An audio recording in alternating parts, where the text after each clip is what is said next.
नमस्कार. आचार्य 90 FM सर्वांचे मनःपूर्वक स्वागत. श्यामची आई या पुस्तकातील कथांचे वाचन करत आहोत. आज मी अब्रूचे धिंडवडे ही कथा सादर करणार आहे. शेवटी आमच्यावर मारवाड्याने फिर्याद करण्याचे ठरविले. कोर्टात फिर्याद दाखल झाली. व्याज व मुद्दल मिळून 4,000ची त्याने फिर्याद दिली. दावा सुरू झाला. कोर्टात सावकाराचे देणे योग्य ठरले व सारी होती नव्हती ती मिळकत जप्त करून तिचा लिलाव व्हावा असा निकाल देण्यात आला. त्या दिवशी गावात दवंडी पिटली जाणार होती. आईला 2 दिवस एक घासही गेला नाही. डोळ्याला डोळा लागला नाही. आई जगदंबे, शेवटी या डोळ्यान देखत अब्रूचे धिंडवडे होणार ना? या कानांनी ती दुष्ट दवंडी ऐकावयाची? माझे प्राण ने ना ग आई, नको हा जीव, अशी ती प्रार्थना करीत होती. पुरुषोत्तम शाळेत गेला होता. घरी आईला खूप ताप भरून आला होता व ती अंथरुणावर पडली. ती तळमळत होती व रडत होती. सकाळी 9 वाजायची वेळ होती. महार ढोलके घेऊन गावात दवंडी देत होता.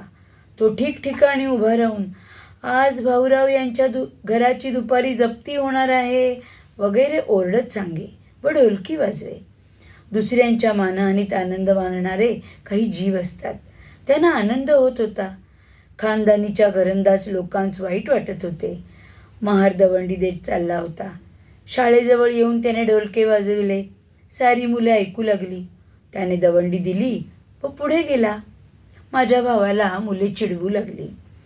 पोरे त्या दवंडीची नक्कल करीत व माझ्या भावाच्या पाठीस लागत.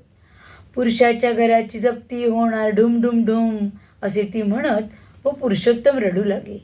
त्याच्या डोळ्यातून अश्रू येऊ लागले. तो मास्तरांजवळ गेला व म्हणाला, मी घरी जाऊ का? मास्तर म्हणाले, कुठे चाललास? बस खाली, अर्ध्या तासाने शाळाच सुटेल. मास्तरांना त्या लहान भावाच्या हृदयातील कालव समजली का नाही? 10 वाजले. शाळा सुटली. लांडग्यांनी कोकराची दशा करावी तशी माझ्या भावाची इतर मुलांनी केली. मुले त्याच्या ढुम ढुम ढुम करीत पाठीस लागली. तो रडत रडत घरी आला व एकदम आईला बिलगला. आई, सारी मुले मला चिडवतात. का ग असे म्हणतात? तुझ्या घराची जप्ती होणार, शेणाचे दिवे लागणार. आई, सारी का ग माझ्या पाठीस लागतात? आपणास येथून बाहेर काढणार का ग आई? आई, काय ग झाले? असे आईला विचारू लागला.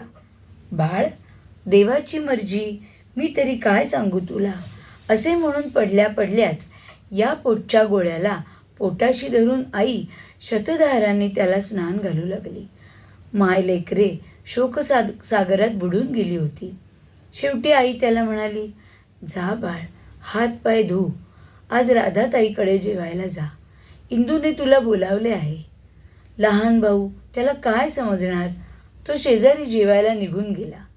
त्या दिवशी वडील जेवले नाहीत. त्यांनी स्नान केले, देवाची पूजा केली. लाज वाटत होती तरी देवळात गेले. खाली मान घालून गेले व तसेच परत आले. ज्या गावात त्यांना सरदार म्हणत, ज्या गावात ते पंच होते, ज्या गावात त्यांना मान मिळे, त्या गावात त्या दिवशी कुत्रेही विचारित नव्हते. ज्या गावात ते मिरवले, ज्या गावात त्यांच्या शब्दाला मान मिळे, तेथेच लहान लहान पोरेही त्या दिवशी त्यांची टर उडवीत होती.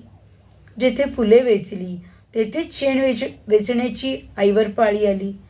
आजपर्यंत आईने कसे बसे अब्रूने दिवस काढले होते, परंतु देवाला तिची कसून परीक्षा घ्यावयाची होती. मानाची शिखरे व अपमानाच्या खोल दऱ्या आईला दोन्ही प्रकार देव दाखवू इच्छित होता. संपूर्ण दुःख व संपूर्ण सुख दोन्ही कळली पाहिजे. अमावास्या व पौर्णिमा दोन्हींचे दर्शन झाले पाहिजे. या संसाराचे संपूर्ण ज्ञान ती मोठी आई माझ्या छोट्या आईला करून देत होती. दुपारी पोलीस, कारकून, तलाठी, सावकार, साक्षीदार आमच्या घरी आले. घरात स्वयंपाकाची 4 भांडी ठेवून बाकी सारी एका खोलीत त्यांनी अडकवली. आईच्या अंगावर दागिने नव्हतेच.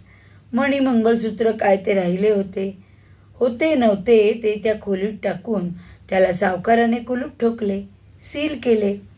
आम्हाला राहावयाला 2 खोल्या मोठ्या कृपेने देण्यात आल्या. ती मंडळी निघून गेली. आई इतका वेळ उभी होती. केळीप्रमाणे ती थरथर कापत होती. अंगात ताप व आत मनस्ताप. आतून बाहेरून ती भाजून निघत होती. मंडळी निघून जाताच आई धाडकन पडली. आई आई असे करीत पुरुषोत्तम रडू लागला. वडील आईजवळ गेले. तिला अंथरुणावर ठेवण्यात आले.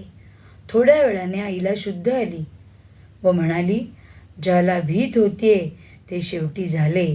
आता जगणे व मरणे सारखेच आहे. श्यामची आई पुस्तकातील अब्रूचे धिंडवडे ही कथा तुम्हाला नक्कीच आवडली असेल.